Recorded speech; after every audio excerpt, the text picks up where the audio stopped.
Oi, gente, estamos aqui de volta para falar um pouquinho agora sobre a legitimidade para o pedido de falência e também a resposta do réu, que é de muita importância.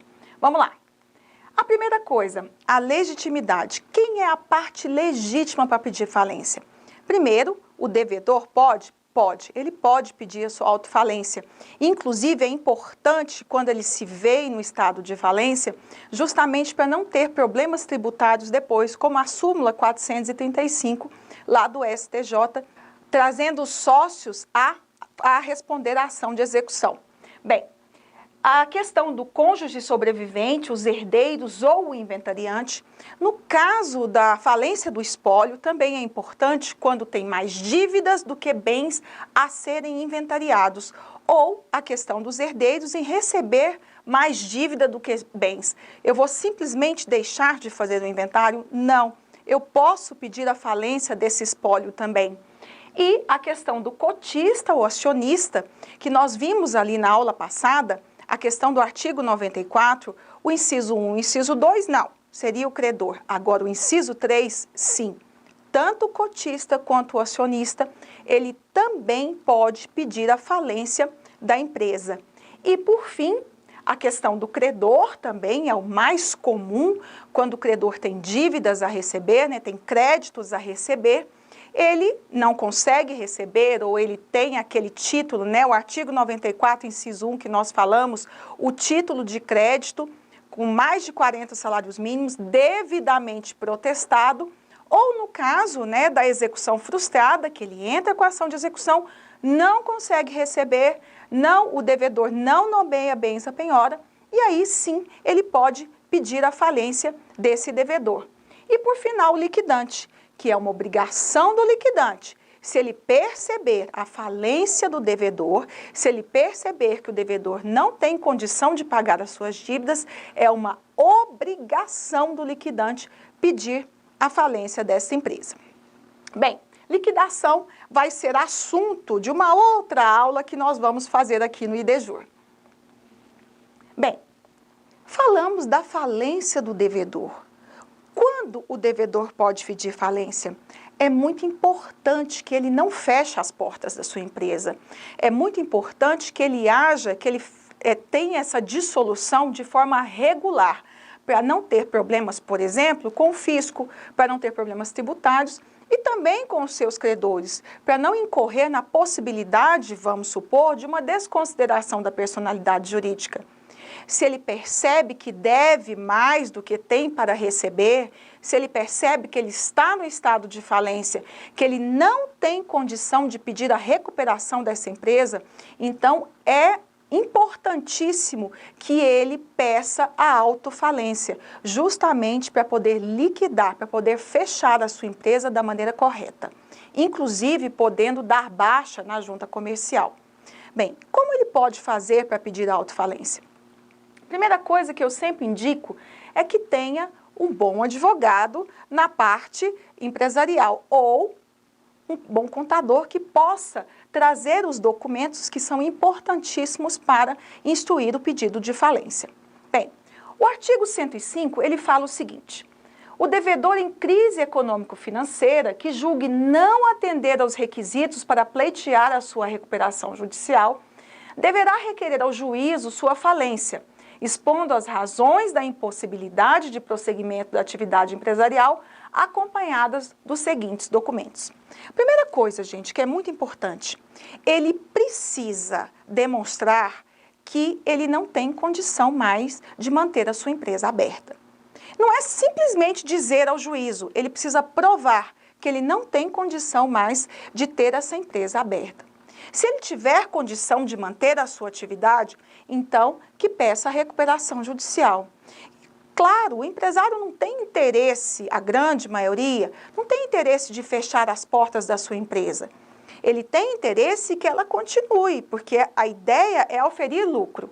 A ideia da atividade empresária é essa, é ter lucro. Agora, simplesmente fechar as portas, só se realmente ele não tiver condição. Então, para isso, a primeira coisa e o mais importante é que ele convença o juízo, é que ele demonstre ao juízo a sua impossibilidade de manter a empresa aberta. Caso seja possível que ela continue, que ela tenha possibilidade de continuar a sua atividade, então o ideal é que ele faça o requerimento da recuperação judicial. Agora, percebeu que não tem mais condições de manter esta empresa aberta, então que peça realmente a autofalência para que tenha uma dissolução regular da sua empresa. Bem, além de instruir esse pedido com as provas do seu estado, ele precisa também juntar alguns documentos. Quais são eles? O próprio artigo 105 determina, primeiro, demonstrações contábeis referentes aos três últimos exercícios sociais e as levantadas especialmente para instruir o pedido, confeccionadas com estrita observância da legislação societária aplicável e compostas obrigatoriamente de... Bem, as demonstrações contábeis, elas são aquelas obrigatórias ao empresário. Elas são aquelas que o próprio Código Civil determinam que são obrigatórias. É dever do empresário manter as demonstrações contábeis, manter ali a sua contabilidade em dia e da forma que a lei determina. E quais são elas? Primeiro, o balanço patrimonial. Aquele balanço que o empresário faz todo ano. Quais são os bens, qual é a mercadoria, qual é o ativo permanente, quais são as dívidas, quais os valores que ele vai receber, toda aquela vida financeira da empresa que ele faz anualmente, normalmente. Existem empresários que fazem isso de uma forma mais corriqueira. Não interessa, ele precisa juntar os 3 últimos anos. Se ele faz isso mensalmente, então que junte 36 balanços dos últimos 3 anos. A norma é clara, dos últimos exercícios sociais, ou seja, do ano. Segundo, a demonstração de resultados acumulados. O balanço patrimonial, ele é de uma forma geral, ele vem pormenorizado. Cada duplicata, cada mercadoria, a mercadoria por sua quantidade, por sua qualidade, então ele é bem geral.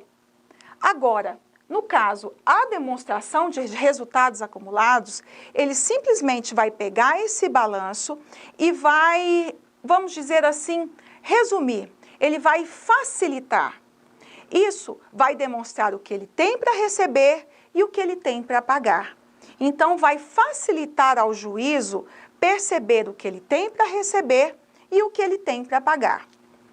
A terceira possibilidade, o terceiro documento, é a demonstração do resultado desde o último exercício social.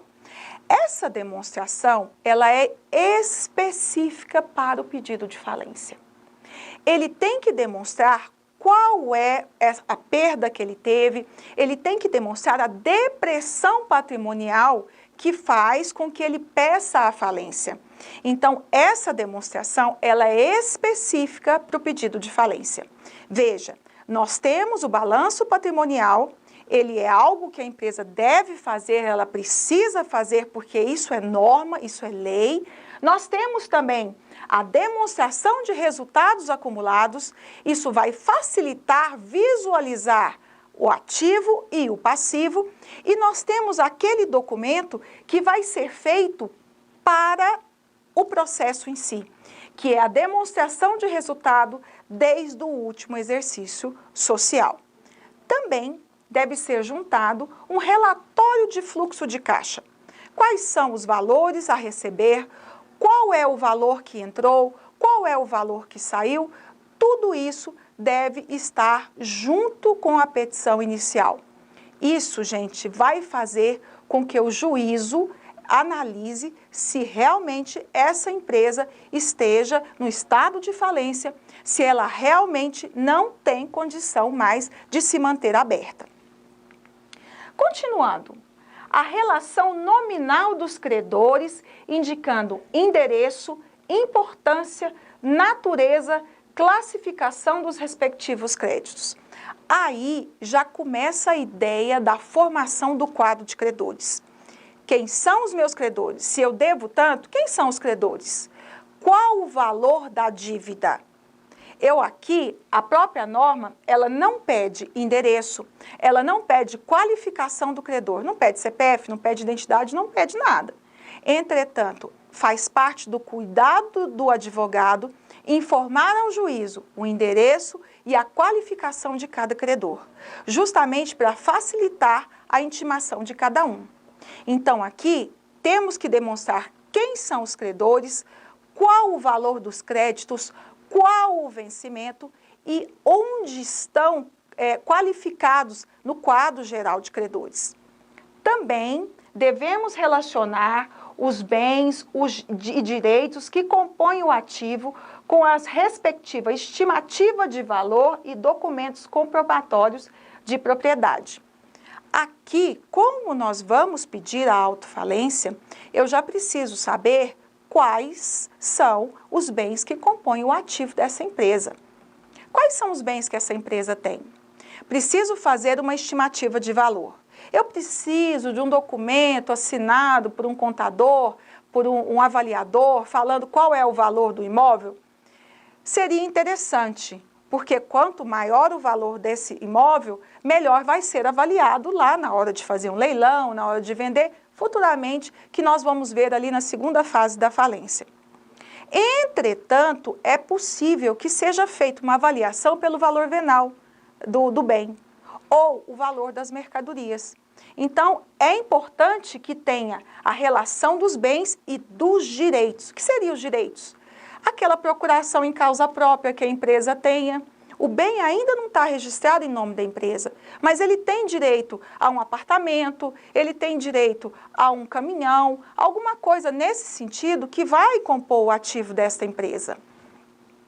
Também, a prova de condição de empresário, contrato social ou estatuto em vigor, se não houver a indicação de todos os sócios, seus endereços e a relação de seus bens pessoais. Vamos prestar atenção aqui em uma coisa. A prova de empresário. Qual que seria a prova de empresário? O registro na junta comercial. Que essa empresa ela está registrada, que é uma pessoa jurídica legalmente constituída. Agora, a falência é somente de empresas legalmente constituídas, vamos dizer dessa forma? Somente daquelas empresas que estão registradas? Somente os entes personalizados? Não, não são. Então, a própria norma, ela já dá essa possibilidade, não só daquelas empresas com CNPJ totalmente registradas ali dentro da legislação, mas aquelas não personificadas também. E como é que funciona a sociedade não personificada? Quem é responsável por ela? Os próprios sócios na sua pessoa física. Então, nesse caso, gente, é importante a gente prestar atenção que a falência não é apenas das sociedades personificadas. Não é apenas daquelas sociedades devidamente registradas. Recuperação judicial é diferente, falência não. Porque aqui visa-se receber o crédito. Aqui visa-se proteger de uma forma ampla os credores. Então, não somente aquelas sociedades personificadas, mas também aquelas sociedades não personificadas. E também o espólio, Nós temos aquela confecção de fundo de quintal, ela pode ter bens, tem as máquinas, tem os tecidos, tem uma série de coisas. Pode pedir a falência? Sim, pode. Aí o que vai ser apurado é a responsabilidade dos sócios, Tanto dos sócios que das sociedades não personificadas, que a responsabilidade é ilimitada, quanto das personificadas, que pode ser tanto ilimitada quanto limitada. Isso nós vamos ver depois em sociedades. E também os livros obrigatórios e documentos contábeis que lhe forem exigidos por lei. Aqui nós temos uma diferença. Lógico que quando for fazer o protocolo da petição inicial, eu não tenho condição de levar todos os livros e deixar ali no cartório distribuidor. Apesar que hoje em dia nós temos o processo digital. Esses livros obrigatórios, eles vão ser entregues ao juízo depois, quando o juiz despachar o processo.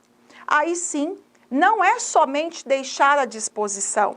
Nesse caso, a sociedade, os sócios ou o administrador que pede a autofalência, ele precisa depositar esses livros obrigatórios, os livros de empregados, livros de duplicatas, todos os livros em que a empresa tem, os mantém e autentica lá na junta comercial.